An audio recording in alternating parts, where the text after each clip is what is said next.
How are you doing? Fine. Are you hungry? Tired? But you're excited though? Yes.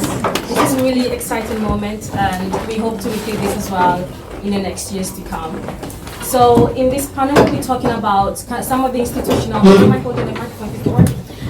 talking about the institutional challenges that our Black businesses face, especially when it comes to access to loan, as we've shared in the previous sessions.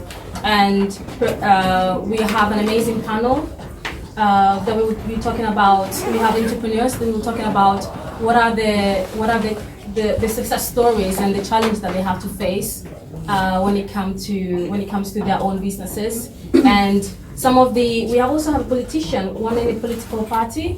So some of the maybe policies and institutional helps that we can all benefit from. So on my left, I have Lart Lawson. He is a member of the Social Liberal Party. He is also a member of the municipality since 2013 and a member of the ethics research for the region of Greater Copenhagen. And in his daily job, he's a statistician at the Danish Road Directorate. And he also holds a PhD in agri-economics. Okay?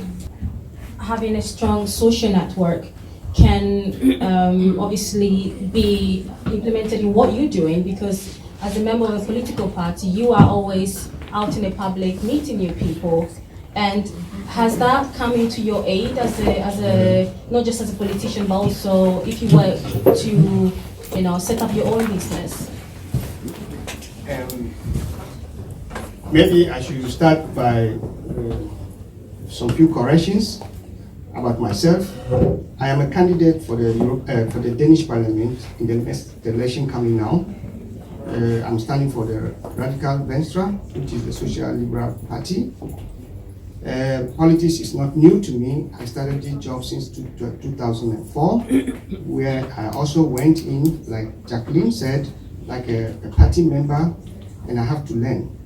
My process was to help somebody else to make his voting.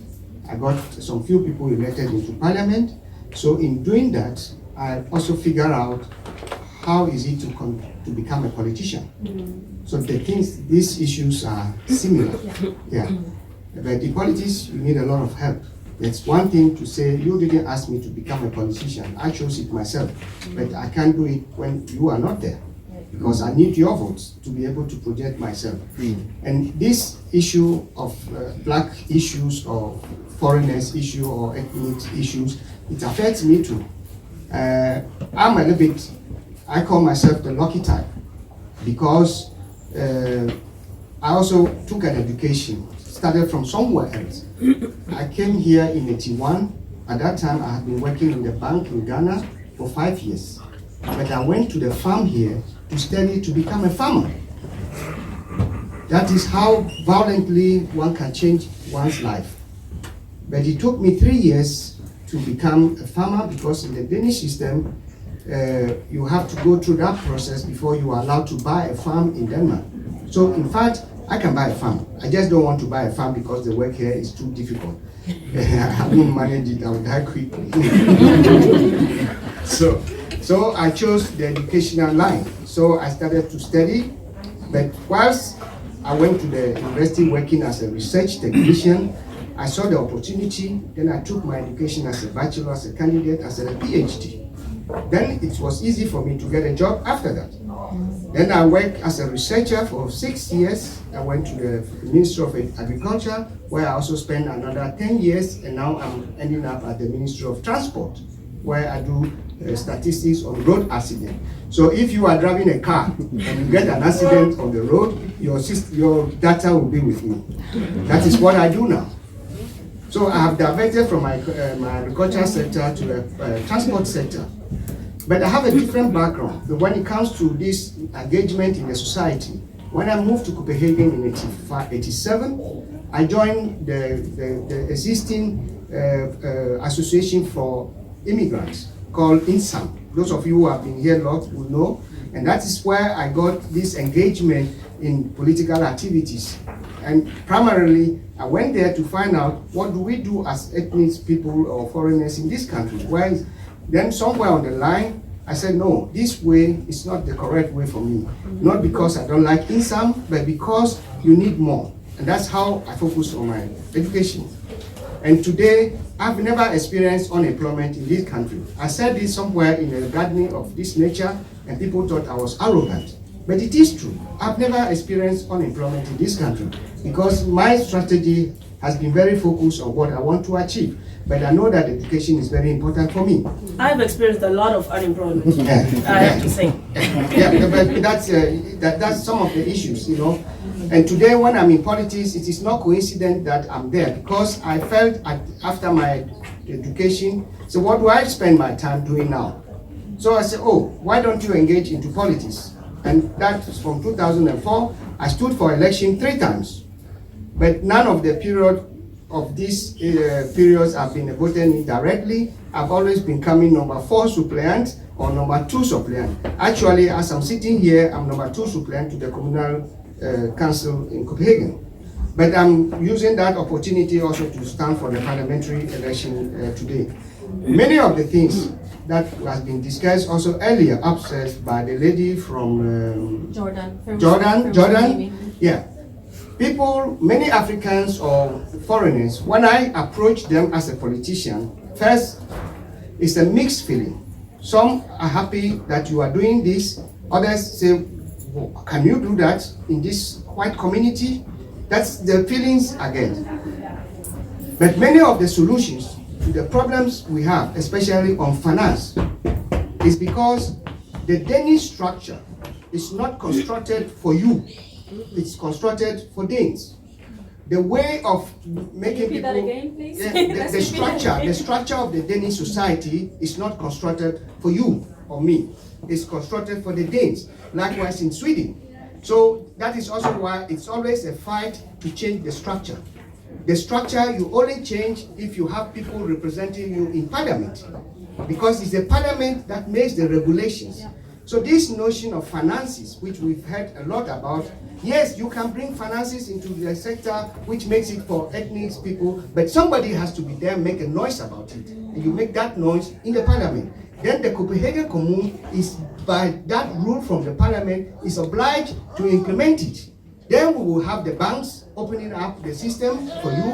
And then another thing I would say, my experience personally in the African community, we lack the art of complementary. We don't complement each other. Everybody feels that I am a boss, I can do the things the same my way, but in reality what we need is to be complementary. When you start doing something or you see somebody doing something, you have to ask, how do I contribute to make that one grow? You know, I'm a baptized Catholic, but I go to all the churches. I even go to the mosque in my political activity. I do that. And I also learn a lot in understanding my own community and understanding the community around me.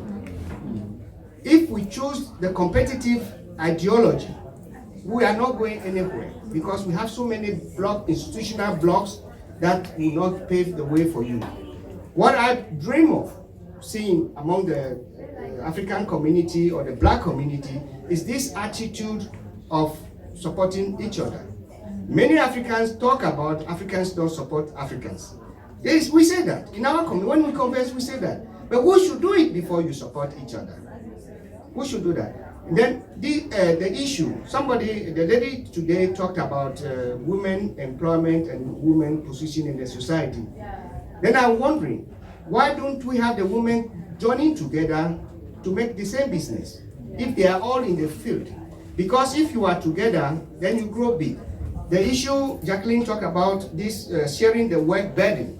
Then you can have somebody doing finance, you can have somebody doing some other thing, then you can have somebody who is selling the product or generating the marketing concept of the product. You see, I'm a marketing student too sometimes. I study export marketing here. Yeah. So I'm not so far from the business sector. Yeah. So we need all these functions to be working together, partnership. complementary.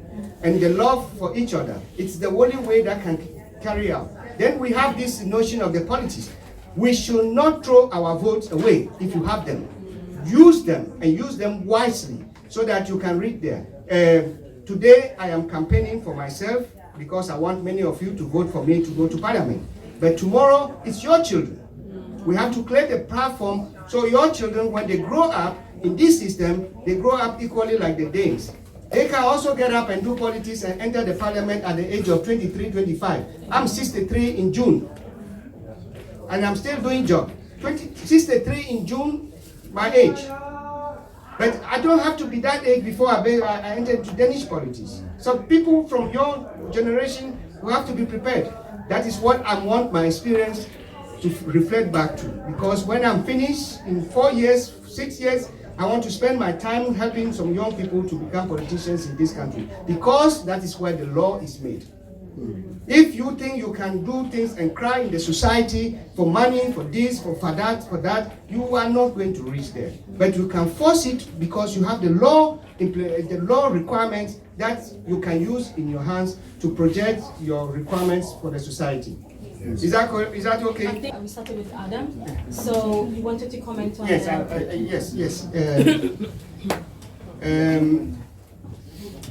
There are solutions for problems all the time. It's more the question of how you go around them. You raised the issue of preventing people from stealing your ideas. Yeah. We have a system which makes it possible for you to register your development, your innovations.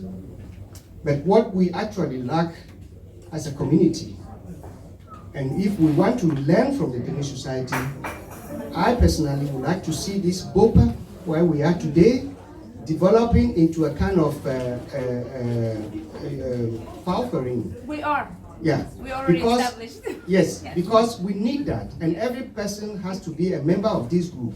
This falfering has to grow to the extent that we can employ people who are specialists in this field to take care of these issues, because these issues can be very, very complicated on the line. But if you do that, then we will, as a community, be capable of dealing with some of the problems you raise, and I think some of them you also mentioned, and yours too.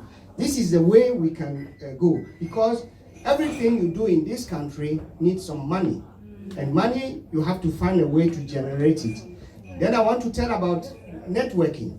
I want to use an example in Denmark, which is not about you or me.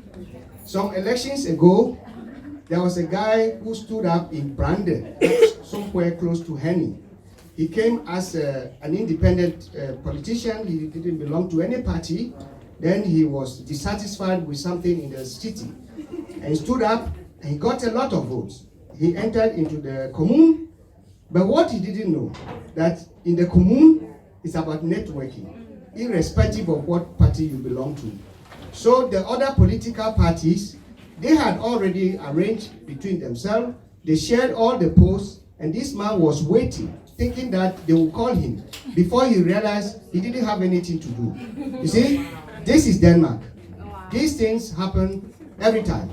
In the Danish management board, there was a group of people who came from, I'm a researcher, so I've been in university for many years. A group of people came from Portugal and Spain to learn the Danish management style. But Danish management style is not written in books, because what happens is that the people have this relationship. So when we are going to deal with a case, I don't sit down and just come to a meeting to deal with a case. No, I use my telephone the night before. I call all those people I know, and I tell them, this is my position. What is your position? Before we enter the meeting, we've agreed on what we should say. When you go to this meeting, all that happens is that you knock your head. If you talk, I knock my head. If you talk, I knock my head. The case is finished. You see, that is networking. But these things, you don't need to go to the street and shout, demonstrate or shout all the time. You can do them when the specific situations are there. But it is very internal that you are able to build up this. So if you have already an organization started with that purpose, we have to have a union of businesses. In this country, you have the Danish industries. It's also a union. Yeah, when the companies paid money, then they employ people who go around looking for all the information they need to do before. They also have to prepare. They also have to make the lobby. One of the best lobbying organizations is for the seniors. Yes. Yeah, they are very wonderful. They are grown-up old people, but they still want the better for themselves in this society. And they have employed very dynamic young people to do that job for them. That is one way we can go. I hope this organization.